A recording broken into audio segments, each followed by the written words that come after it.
Hi, my name is KJSechrist, and this is my case study for school law.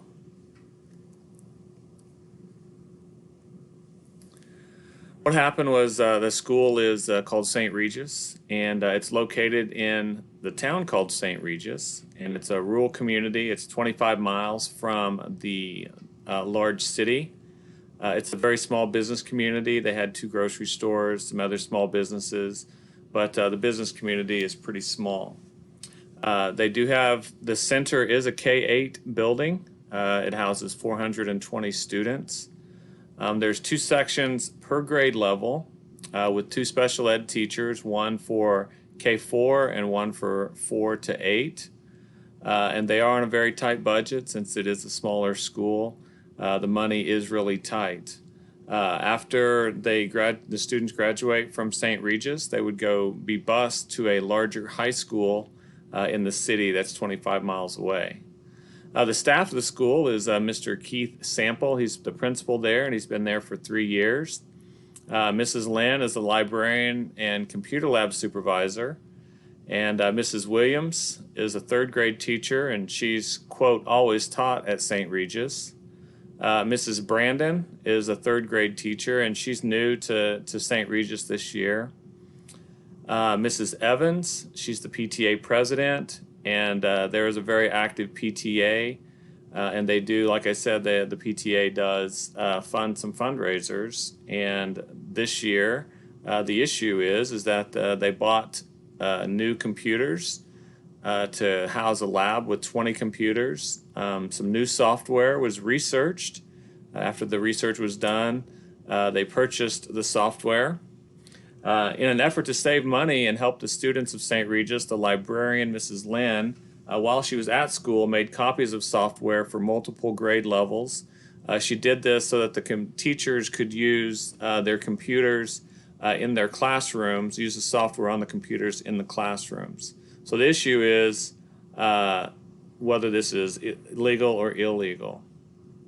So the legal and ethical issues of this are that the copying of computer software is illegal and that serious consequences could be brought against the school, St. Regis, the school district, and the teachers and Mrs. Lynn. The reason why the teachers is since the teachers approached Mrs. Lynn and asked for software for their classrooms, the teachers they accepted the copied CDs, and so they would also be liable because they've broken the copyright infringement. Mr. Sample now knows, and so he could also be liable. So the synthesis is that in an effort to utilize the newly purchased software on a broader scale, the librarian, at the request of several teachers, made copies at school without the permission of the software company under the guise of stretching money earned from the school's 2 fundraisers, and this was reported to the principal by a newly hired teacher who felt uncomfortable. So here are the facts. The facts are that the main people involved were Mr. Sample, the principal, Mrs. Lynn, the librarian, and Mrs. Brandon, a new 3rd grade teacher. They all care deeply about St. Regis, and still, though, kind of Mr. Sample is trying to make himself not look like an outsider still, even after 3 years.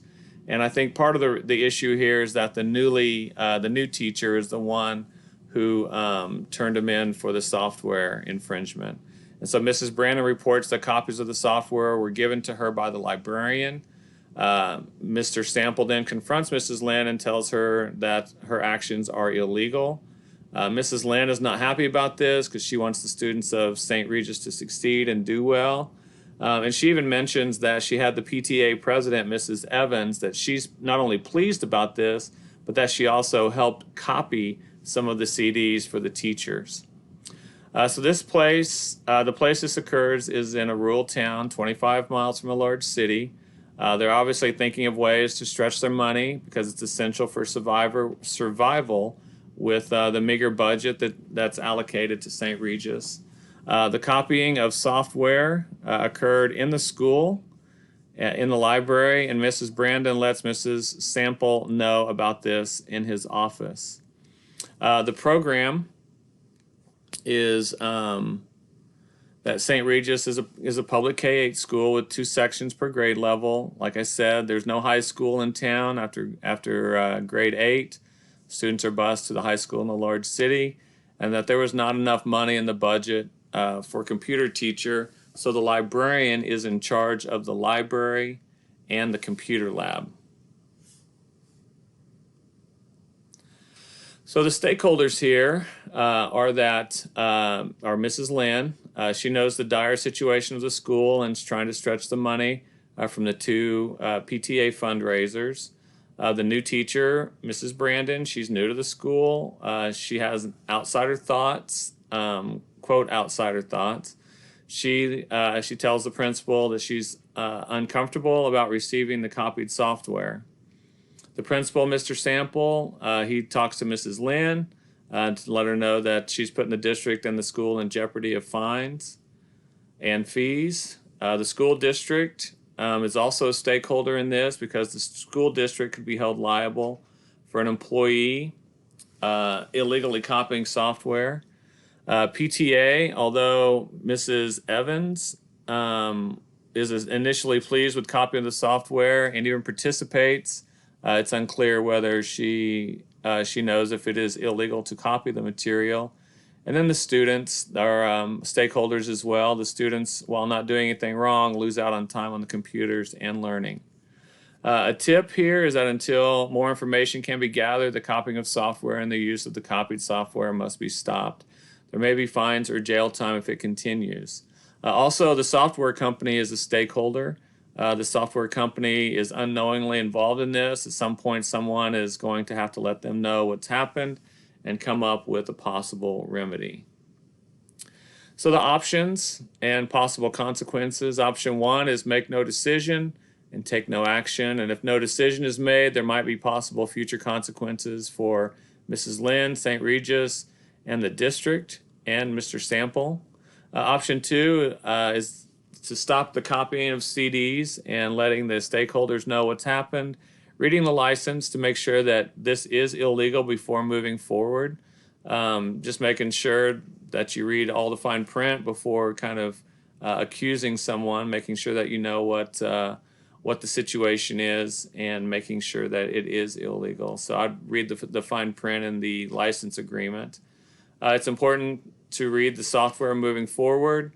And the school has an obligation to follow the law while providing the best curriculum possible. And option 3 is to continue to work with the stakeholders to let them know what needs to happen moving forward. So one thing is just listen to the stakeholders, work with the PTA to get the most out of the funds available, and work with staff to find out other solutions to meet students' needs. So just evaluating the options, we have